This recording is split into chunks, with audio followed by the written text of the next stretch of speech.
সবার আগে মনে রাখবেন, কীর্তন দল যখন বায়না হয় না বুকিং এর সময় বায়না টায়না হয়ে যাওয়ার পরে যখন কীর্তন দল বাড়িতে এসে পৌঁছায়, তো ঘর মালিক কীর্তন দলকে পা ধুইয়ে ঘরে তোলে। এটা খুব ভালো লাগে দেখতে আমার। হ্যাঁ, আমার ধোয়াতে আসলে আমি ধুই না বলে কি কেউ ধোয়াবে না নাকি? লোকে পা বাড়ি রেখেছে ধোয়াবার জন্য, সেটা ভালো জিনিস, যারা ভালো লেগেছে ধোয়াচ্ছে। পা ধুইয়ে ঘরে তুললো।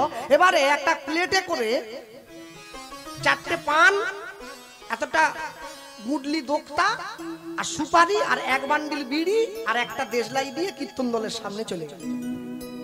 এবার কীর্তন দলের মালিক বলছে, কি ব্যাপার? বলছে আপনাদের সম্মান। ও আবার সম্মান নিচ্ছে, গলায় কাপড় দিয়ে বিড়ি বান্ডিল ধরে নিচ্ছে। আমি জীবনে দেখিনি মানুষ কোন দিকে যাচ্ছে। হরিনামের দলকে বিড়ি দিচ্ছ? কাকে? কি ফাংশন না যাত্রার দল? হরিনামের দলকে কেউ বিড়ি দেয়? বলে না, সবাই দিচ্ছে তাই দিলাম। হরিনামের দলকে বিড়ি দিও না। হরিনামের দল বাড়িতে এলে যদি সম্মান জানাতে হয়, কপালে চন্দনের ফোঁটা দাও, ভগবানের প্রসাদ দাও, পারলে গলায় একটা ভগবানের প্রসাদী মালা এনে পরিয়ে দাও, তারপরে ঘরে তোলো। আর বড় বড় কীর্তন দলে বিড়ি চলে না, সিগারেট, ফ্লেক্স সিগারেট। হ্যাঁ, মনে রাখবেন, সব সময়ের জন্য। আপন ইচ্ছায় জীব কোটি বাঞ্ছা করে, কৃষ্ণ পুরাইলে বাঞ্ছা জীবের বাঞ্ছা তবে পুরে।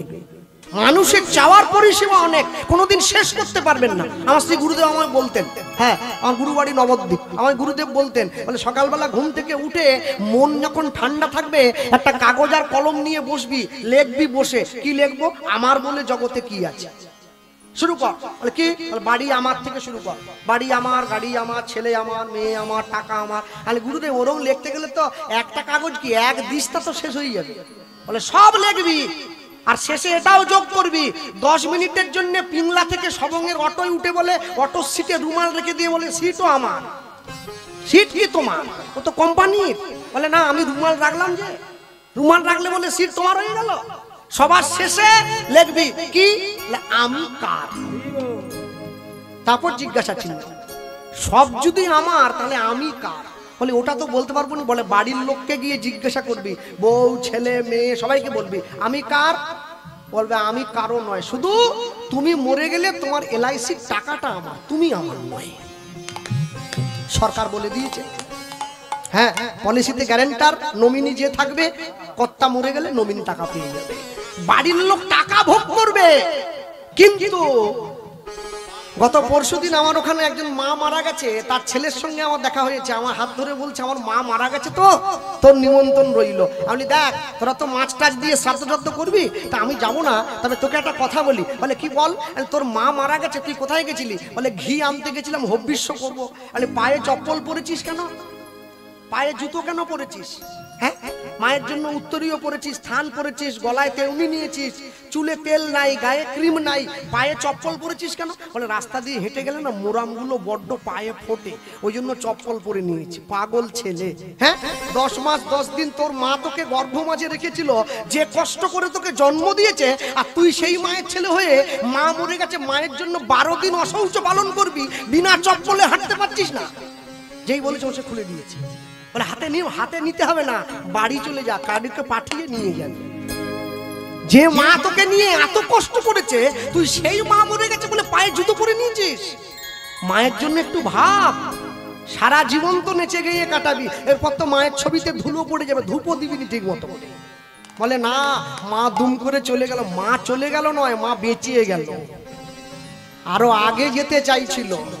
মনে রাখবে, সব সময়ের জন্য এই হারিয়ে যাওয়া বাঙালি জাতিটাকে যারা তুলে ধরেছিল, মানুষ তাদেরকে সিংহাসনে বসিয়ে শুধু ভগবান বানিয়ে রেখে দিয়েছে। সে হচ্ছে আমার নিতাই চাঁদ আর গৌর সুন্দর। তারা শুধু ভগবান নয়, তারা কলিযুগের জীবের ঐতিহাসিক বিপ্লবী। তারা না থাকলে বাঙালিরা মুছে যেত জগৎ থেকে। হ্যাঁ, কবি লিখতে গিয়ে লিখেছিলেন, মন্বন্তরে মরিনি আমরা মারি নিয়ে ঘর করি, বাঁচিয়া গিয়াছি বিধির আশিসে অমৃতের টিকা পড়ি, মুক্ত বেনির গঙ্গা যেথায় মুক্তি বিচরে রঙ্গে, আমরা বাঙালি বাস করি সেই বঞ্চিত ভূমিবঙ্গে। নিতাই গৌর প্রেমানন্দে হরি বল, হরি বল। আমাদের জীবন থেকে সব চলে গিয়েছে, আমাদের জীবন থেকে সব হারিয়ে গিয়েছে, তবু মানুষ বেঁচে আছে, তবু বাঙালি হারিয়ে যায়নি। কেন? নিতাই গৌর এই হারিয়ে যাওয়া বাঙালি সমাজটাকে এক করতে শিখিয়েছিল। যারা ভাগবত পাঠ করেন, বড় বড় বক্তা রয়েছেন, পাঠক রয়েছেন, বৈষ্ণব ঠাকুর রয়েছেন, যারা কীর্তন করেন, আমরা সবকিছু নিয়ে আলোচনা করি। আমরা নিতাই গৌরকে এক সাইড করে দিয়েছি, আমরা ওদেরকে নিয়ে অত মাথা ঘামাই না। নিতাই গৌর না থাকলে কলিযুগের মানুষ বৃন্দাবন বলে কোনো জিনিস আছে এটা জানতেই পারতো না, অন্য কিছু অনেক দূরের কথা। বৃন্দাবন খায় না মাথায় দেয়, এটা নিতাই গৌর আমাদের জানিয়েছে। মহাপ্রভু জানালো, রূপ সনাতনকে পাঠিয়ে দিয়েছে রামকেলির থেকে, তোমরা যাও, বৃন্দাবন তো ঢাকা হয়ে গিয়েছে, 5,500 বছর আগে লীলা হয়ে গেছে, তোমরা গাছপালা কেটে উদ্ধার করো, তবে তো মানুষ জানবে, তবে তো মানুষ বুঝবে বৃন্দাবন কাকে বলে, বৃন্দাবন কত মধুর, তবে মানুষে গিয়েছে বৃন্দাবন পেয়েছে। তাহলে কি করে পাবে? মনে রাখবেন, যার জন্য তো নরোত্তম দাস ঠাকুর লিখতে গিয়ে লিখেছিলেন, জয়রূপ সনাতন ভট্ট রঘুনাথ, শ্রীজীব গোপাল ভট্ট দাস রঘুনাথ, এই 6 গোসাইয়ের করি চরণ বন্দন, যা হইতে বিঘ্ন নাশ সকল অভিষ্ট পূরণ। নিতাই গৌর প্রেমানন্দে হরি বল হরি বল। এই 6 গোসাইয়ের নাম নিলে মনের ইচ্ছা পূরণ হয় আর জগতে বিঘ্ন নাশ হয়। এরপরে একটা বড় কথা লিখেছেন, এই 6 গোসাই যবে ব্রজে কইলেন বাস, তারপরে ব্রজে রাধা কৃষ্ণের নিত্য লীলা ভুবনে প্রকাশ। তারা তো প্রচার করেছে, তারা মানুষকে জানিয়েছে, তারা গৌর চরণ ধরে মুক্তি পেয়েছে, আমরা ধরি নাই।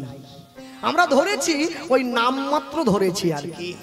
মনে রাখবেন, যে মানুষ ভগবানকে সামনে রেখে নিজে পিছনে চলে তার জীবনে বিপদ কম হবে, আর যে নিজে আগের দিকে থেকে ভগবানকে পিছনে রাখে তার বিপদ খুব ঘন ঘন আসবে। জগতের কর্তা যে না ভজে বাপ, তার জন্মে জন্মে পিতৃদ্রোহী, তার জন্মে জন্মে তাপ। মানুষ চাইবে অনেক কিছু, পূরণ করার মালিক তিনি।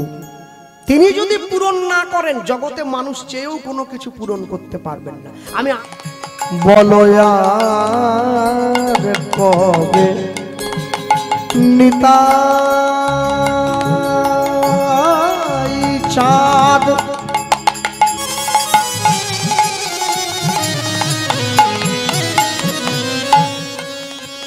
আমায় করুণা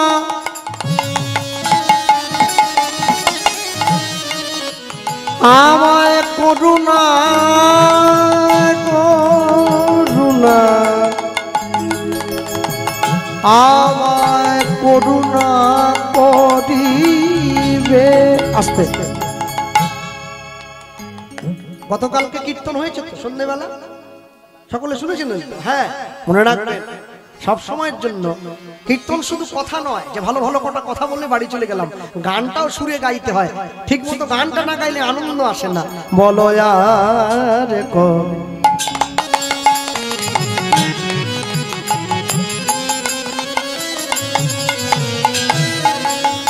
আমার আমার আমার গোরা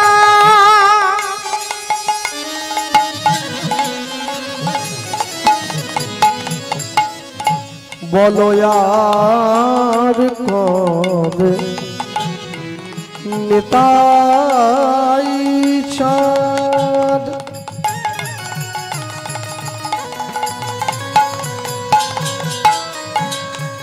করুণা করুণা করুণা করিবে দয়া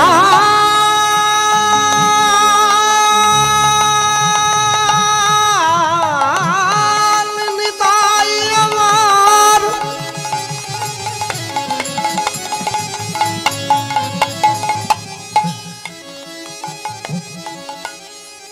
নিতাই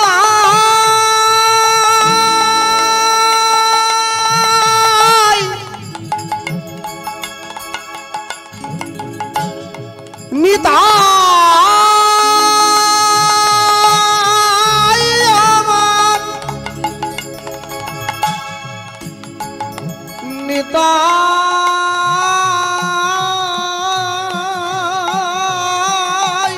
আমার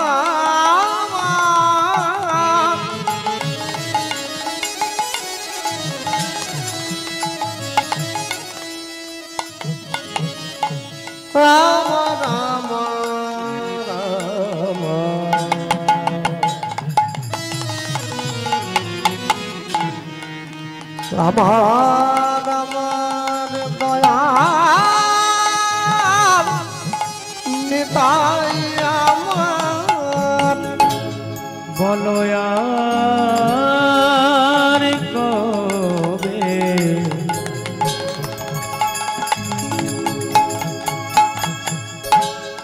নিতাই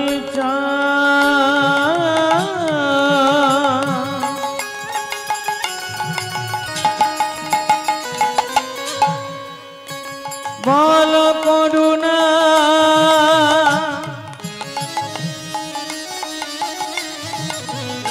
করুণা করিবে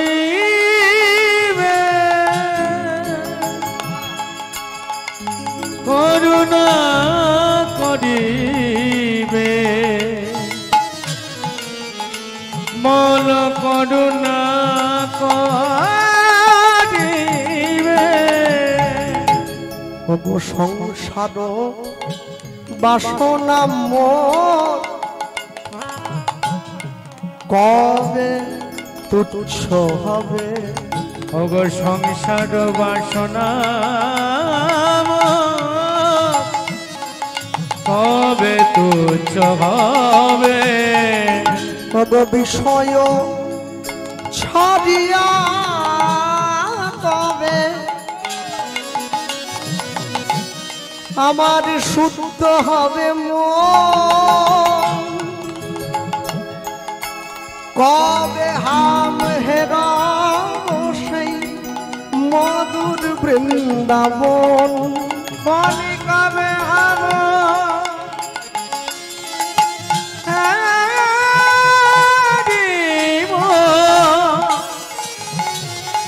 মধুর বৃন্দাবন এত সোজা নয় নিতাই চাঁদের কৃপা চাইলেন আর পেয়ে গেলেন আপনি চাইলেই পাবেন নাকি এই জগতে যদি কোনো পিতা মাতা চায় কোনো বাবা মা চায় তার নিজের বাড়ির ছেলে মেয়েকে পয়সা খরচ করে পড়াশোনা করিয়ে লাখ লাখ টাকা খরচ করে ডাক্তার ইঞ্জিনিয়ার উকিল ব্যারিস্টার তৈরি করতে পারে কিন্তু বাবা মা চাইলেই কোনো বাড়ির ছেলে মেয়েকে ভক্ত বানিয়ে দিতে পারবে না চাইলে হয় নাকি ভক্ত হওয়া বড় শক্ত পণ্ডিত রয়েছে বসে গাছের ফল গাছে রয়েছে বৃন্দ পড়েছে ঘষে